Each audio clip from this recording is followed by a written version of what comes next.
Right,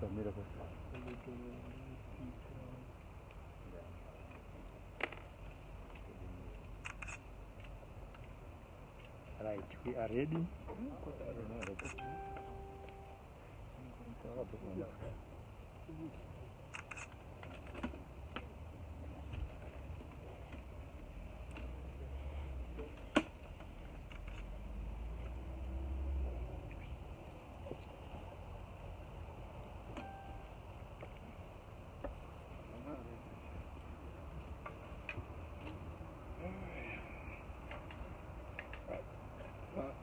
You are ready? Yes. Right. Thank you. Welcome.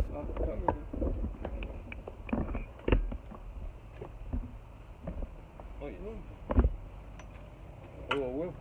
We welcome you, journalists, for having come here for our press conference. It is all about the beginning of the extraordinary congress of the MDCT. As you know, it is scheduled for sometime in December. Then Mr. Mudzuri here is one of the candidates. If ever that is, he has been nominated.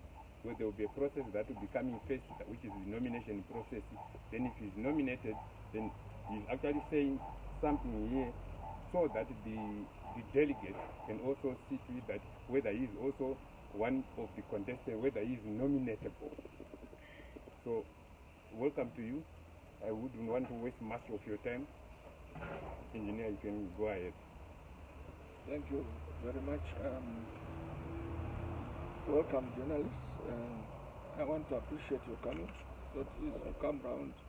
We are not in the city center, so I really want to thank you for your time that you spent coming down here.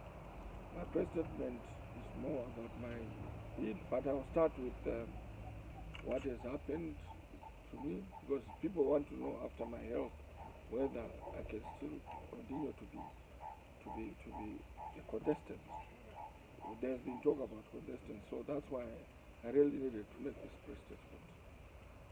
Greetings to all. On the 15th of September 2020, I announced to the world that I had tested positive for COVID-19 because, as a public figure, I had that responsibility to my country and to the world. It is unfortunate that many thought and still think that the pandemic does not exist.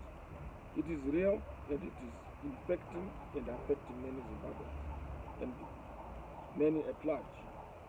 Let us therefore continue to be cautious and take all necessary measures to prevent its spread. I tested negative to COVID-19 and I am now fully recovered and raring to go. As you can see, I'm looking much stronger and I don't have any ailment other than the normal blood pressure that I have. So I'm fit to run for any position in the public office. Many thanks to the hospital staff that did their best for me under difficult circumstances. I came face to face with the realities of our collapsed health delivery system. Hospitals are offering the barest minimum of care due to unavailability of adequate PPEs and medicines. Vital tests are very expensive, beyond the reach of the majority, and take long to be done. And there is a critical shortage of specialists to interpret results and attend to patients. There are no known drugs to cure COVID-19 except for the provision of oxygen and steroids to those with respiratory complications.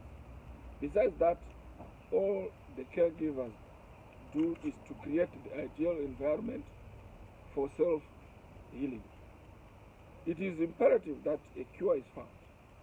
In this endeavor, the government must allocate resources towards research.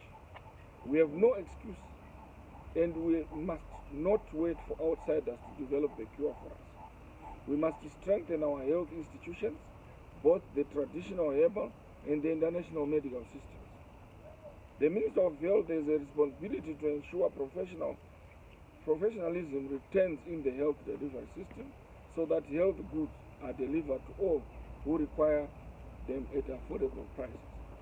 The government must expedite the resolution of the standoff between the health personnel and the Ministry of Health. I have spent a whole lot of time reflecting on the developments in both my party MDCT and the nation. I had the chance to reshape and perfect my vision for the party and Zimbabwe. My bid.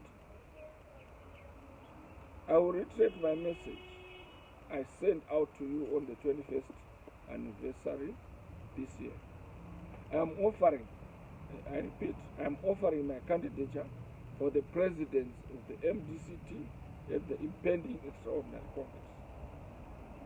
As I said, I'm fit, I can run, and I can do it. If voted at the forthcoming EOC, I will gratefully serve as the president of our great party. With the plan of action I have, I am convinced that together we can build a formidable team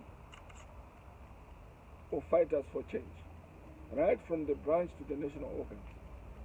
This is the team that can defeat Zambia at the polls in 2023 and make Zimbabwe work again. Our vision, a united, virtuous MDC family working together harmoniously to win the 2023 harmonized elections and delivering the Zimbabwe we all want. The agenda we have, we need to focus our attention away from this bruising internal competition for power to the education, mobilization, and preparation of our people for the 2023 harmonized elections. The EOC must quickly be dispensed with so that the unnecessary divisions are put behind us. Coming up with Dr. Morgan Richard Tsvangirai's successor should not be a dog-eat-dog affair. As is being suggested by our structures, the members of the party must quickly and democratically build consensus around an ideal candidate before the event. The Congress should be there to endorse the candidate, as has been our tradition since our inaugural Congress in 2000. It should not be a difficult matter, as all candidates are known to the Electoral College. The MDCT EOC must be quintessential of a democratic process that the country, Africa, and the world would emulate. As a matter of principle, all those who respect democracy, constitutionalism, and fair play must never allow or be part of a process with a predetermined outcome, and that does not meet the above standards, which we demand from ZANU-PF all the time. Genuine democracy is the principle the heroes and heroines of the liberation struggle sacrificed for. It is one of the founding values behind the formation of the MDC. An intra-party and inter-party dialogue is a critical function of any serious leadership of any organization. Indeed, as Zimbabwean people, we must dialogue among ourselves in order to find lasting solutions to the problems that have been with us for decades.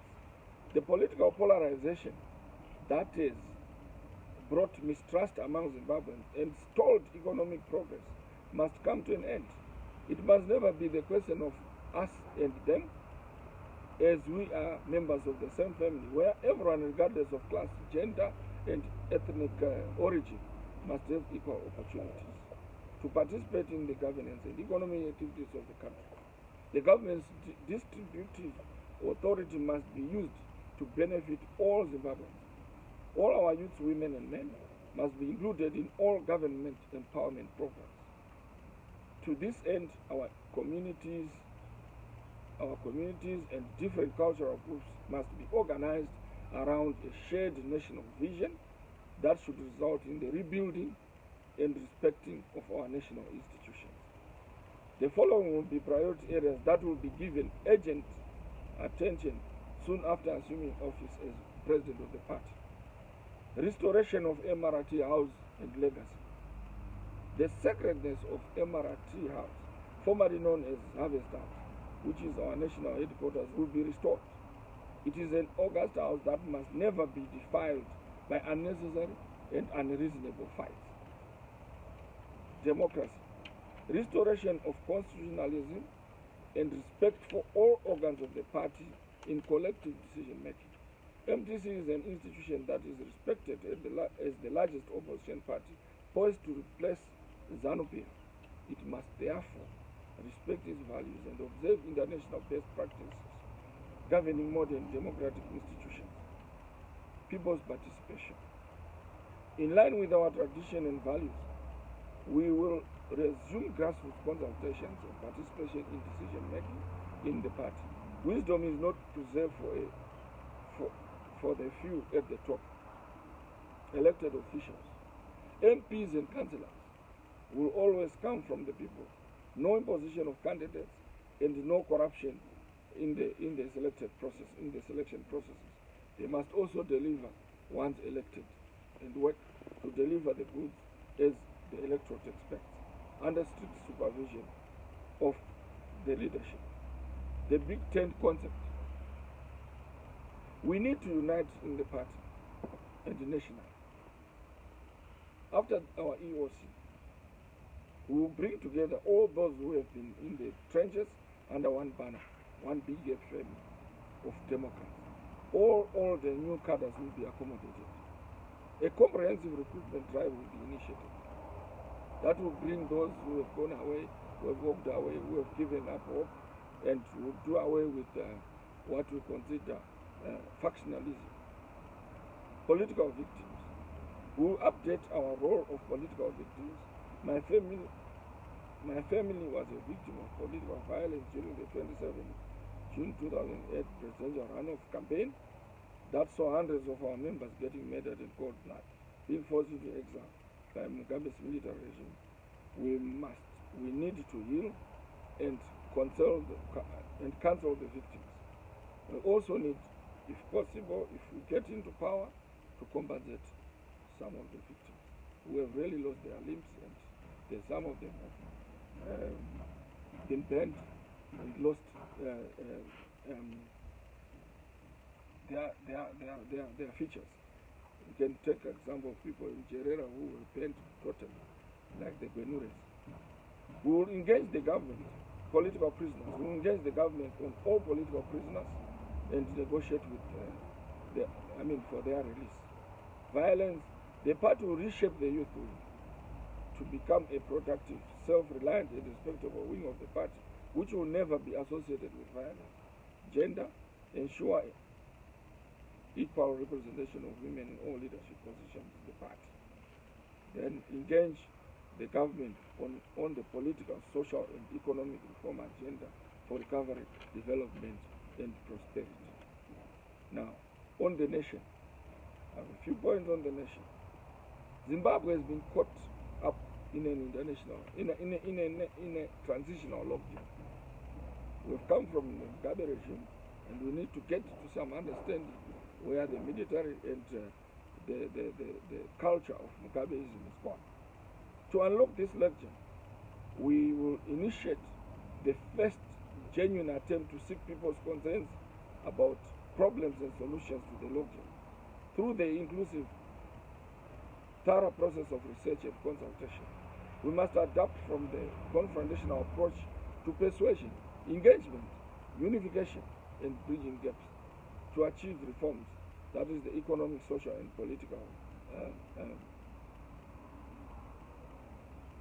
This will eventually lead to a free, fair election that will be accepted by political players in the nation at large. Why you say that once we engage and talk, and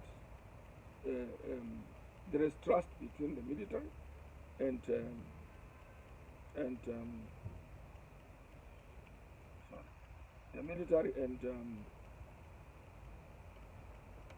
the political groupings, it is easier to take power. And as you know, you cannot take power without the consent of the military. And right now, you have a military government, whether you like it or not. You have to negotiate power with the powers that be. You cannot take, even if you have almost 100% votes, you may not get it. That's why you saw Mugabe move away. We need to work together to ensure that economic problems bedeviling our country, such as poverty, corruption, skyrocketing prices, erosion of income, lack of investment, become a thing of the past. The country has to focus on socio-economic development and choose dependable economic partners and destinations. The guiding principle will always be that Zimbabwean problems can only be solved by Zimbabweans when we sit down together as brothers and sisters. I always use one term that we are all related to some extent. If I ask your totem, we end up being Sekuru, Mudzuri, and all that. So we need that and coming together as Zimbabweans, and also preserving our culture, getting our culture to solve our problems, strengthening and respect for state institutions. There is need to reform our state institutions so that they become more robust, technical, and compliant to dictates of their respective functions. This will ensure that there are checks and balances in the governance system. If elected MDC president at the EOC, I will ensure that we get into the 2023 harmonized elections as a united family with one objective of taking over power from ZANU-PF so as to change the fortunes of Zimbabwe. We must not betray the people of Zimbabwe who in more than 20 years have invested so much into this project of change for a better Zimbabwe. I thank you. Oh, thank you. Thank you so much, Engineer.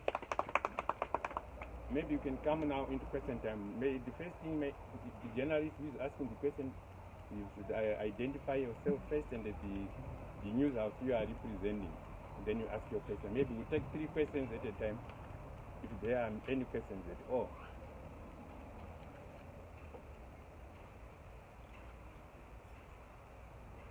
Yes. Thomas Matu, I'm a freelance journalist. How are your chances, Mr. Mudzuri? How are your chances of winning the MDCT election? The chances are great. I'm the only person who has been seen to be in the party with no faction, who has been seen to try to unite the people, who has worked diligently to win the previous election. You remember the 2008 election, I was the organizing secretary. And all my performances in the past as a mayor have shown that I'm someone else who can lead. My leadership is more directed towards uniting the people of the party and the nation at large.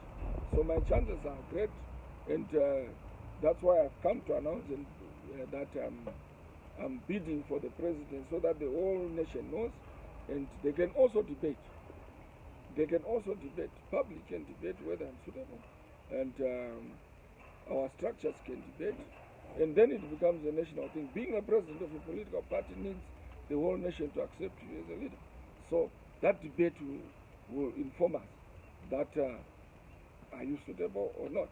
But still, I feel that I'm suitable because I was the last person who was left acting as president by Tsvangirai, who had seen something in me, and he actually asked me to say, maybe he sees me as the only person who can unite the party and probably lead it to the next stage where we try to break the factions. The factions have broken the party. You can see it's split. Oh, okay, we now 2 questions first, then 3 questions, then you answer after all the 3 questions have been asked. Yes, number. So you are the second one, and then you. Okay, just two quick questions. That's it. In your view, you are Costa Nkomo from Zimbabwe.com. Is Nelson Chamisa fit to participate in this extraordinary Congress, in your view? Then number 2 is, we have seen the reservations, the objections which the electorate raised against the recently nominated PR guys who have replaced those who were recalled. Do you think that was a fair process? In your view, is that process satisfies you? Okay. Yes. Robert Freelance, I just want to add from what Costa has also said. Who is supposed to attend the extraordinary Congress? Because from now we have seen the suspension and some press statements saying so and so are not supposed to attend the extraordinary Congress for one or two reasons. In your own opinion, who is supposed to attend? Because it seems like there is a grouping that is being created to attend the MDCT extraordinary Congress. No, I don't think there is a grouping. If it is being created, that is why I say we should not have a Congress that is sharp. We need a Congress that is seen to be transparent. But what has happened is the people who should attend the Congress are the 2014 structures, right? But if you choose to be with another organization, because the time has elapsed, if you choose to be with another organization, you cannot go and choose a president, then go back to another organization. That should be very clear to you. Somebody who has moved to ZANU-PF, we don't want to use Nelson's party, but if you have moved to ZANU-PF, we understand that you have moved to ZANU-PF. Then you can't come back and say, I need my position in the 2014 structure to vote, because time has elapsed. You only those who remain in the party and those positions which remain in the party will be allowed to vote. Now, there are certain characters who have already moved away. They've said they've got their own party. You don't need to say it's Nelson Chamisa. Chamisa has already said he's not coming. So I don't know why you're asking me, because ask Nelson. He said he's not coming to the Congress. He has got his own party. Pardon? Will you welcome him? I'm not the one who welcomes him. It is the rule of the party. He says he has got his party. Isn't that what he said? He says he's running his party, and he has had his 21st anniversary, separate from others. And he says he's formed another political grouping. So I cannot answer for him right now. But I talked to him when the judgment came out. I'm the one who phoned him to say, let's talk. Let's look at this judgment squarely in the face. And we need to come together and probably see how best we don't end up with problems. We must address this. I did it after my colleagues. It was Komichi and Mwonzora had said, what do we do? I said, let's reach out to the senior guys. The senior guys must talk. If we talk with Chamisa and find common ground, I don't think there is a problem, because we came from one basket. But if he refuses to talk, saying he has got another outfit, don't expect us to go and pray for him, because the problems which are having were caused by him, because he insisted single-handedly when he took over presidency, and that he would not go for extraordinary Congress, which is something that is constitutional. So the problems we are having were caused by him, and we are asking him to say, let's look at this judgment. Today, he has fired me. You remember I tweeted that I can't be fired from a non-existent party. Don't take it to one side. We were fired. Chamisa said he has fired me, Mwonzora, and Komichi through Job Scala. Job Scala announced to you guys, didn't he? So when he announced, so you expect him to fire, then he is not fired. I don't think it's fair. If we are now firing, it becomes deep politics. But we need to talk. What I'm advocating for is, I need to talk to Nelson, I need to talk to everyone, my colleagues, so that we find common ground. There is no way we will win by fighting, by abusing each other. But we need to talk. And when we talk, it doesn't mean we have an answer there. The answer will come to say, how do we end up coming together? Maybe now, maybe later. But there is no time to come together for December. We need to choose those who have selected the route of constitutionalism. He has chosen the route of keeping his own party. You spoke of transparency. The people that are coming to the extraordinary Congress, are we not going to see new people being also factored in? And how are you going to vet these people? We have got lists of names. If we follow the law, if no one plays crooked game, we should have only those who those positions that are leaving, that were in the 2014 structure, we don't want, there are no gap fillings. If you are gap filled, we are just meant to cover a certain position. So we are not expecting everyone to be there. Those who are dead are not replaced, especially after the death of our president, Tsvangirai, because that is the time we start. We should have had an extraordinary Congress long back, but now it's delayed. Even if you end up with 600 people, those who choose to remain in the party. And this is the party that Tsvangirai left. I think there's a question that you skipped on the TRC, the people that were elected and the objections that the electorate raised. Was that process satisfying? I didn't see the objections. I might have my own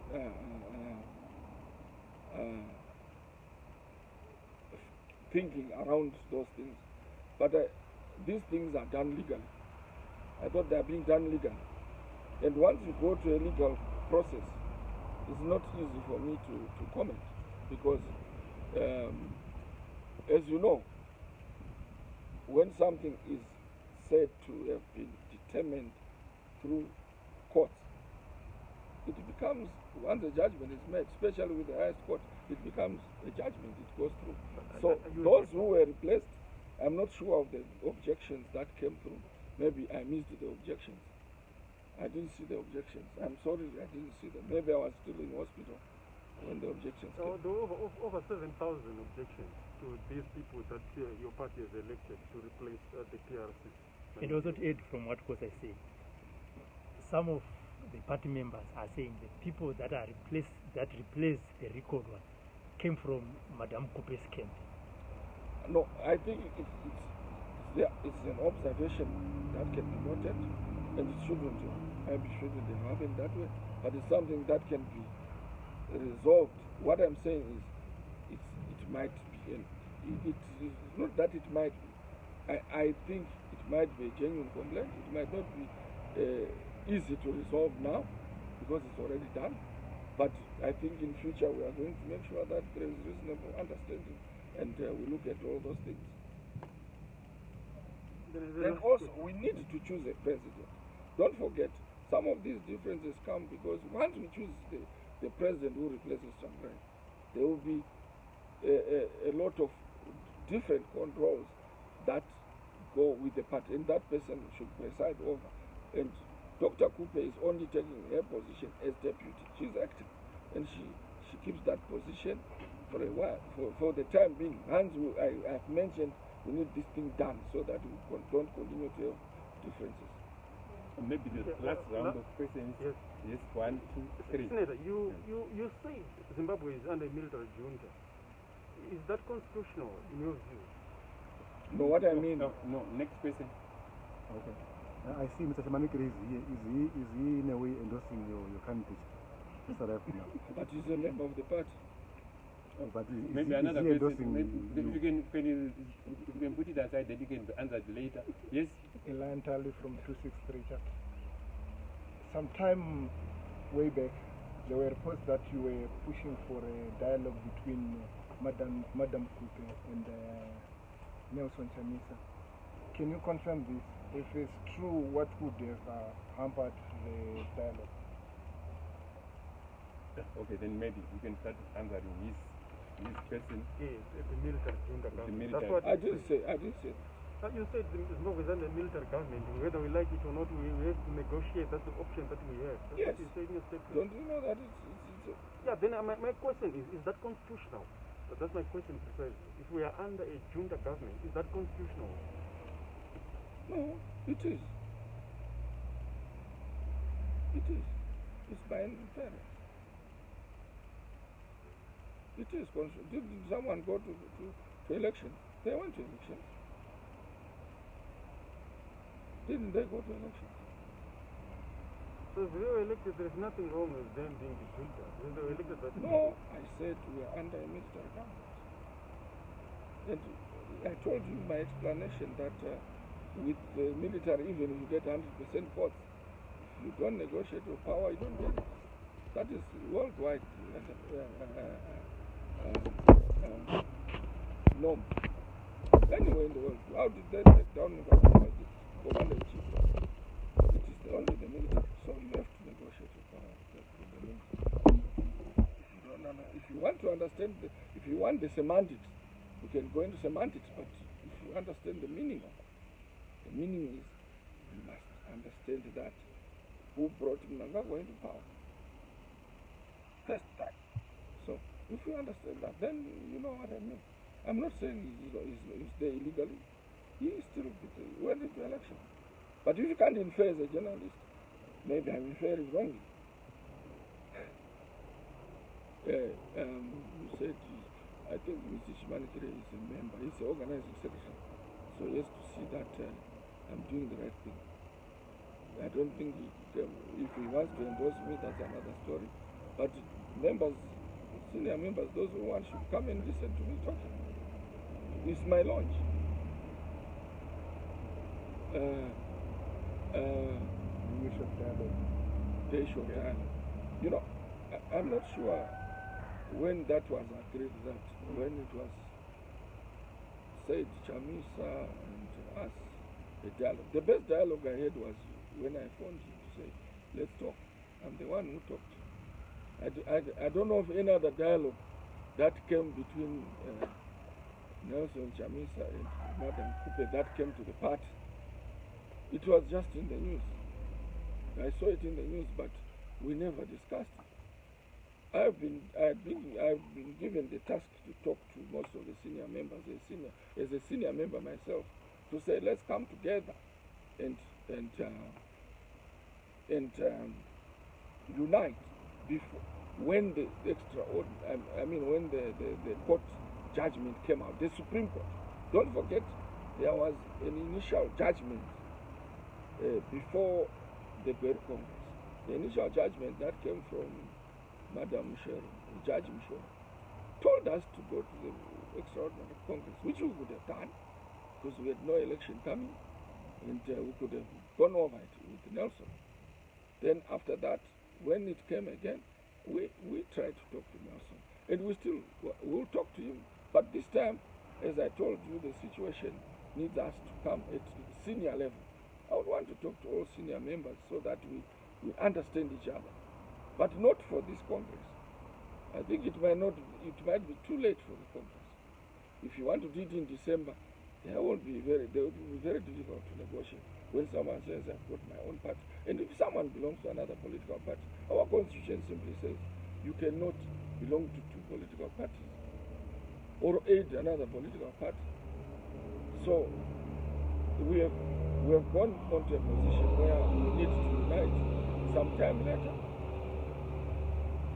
But right now, we need to come together and choose our best foot forward to lead the MDCT. And that should be the debate in the nation. The nation must debate and throw us out and choose the right candidate. And our structures must choose the right candidate as our best foot forward to unite the party and the nation.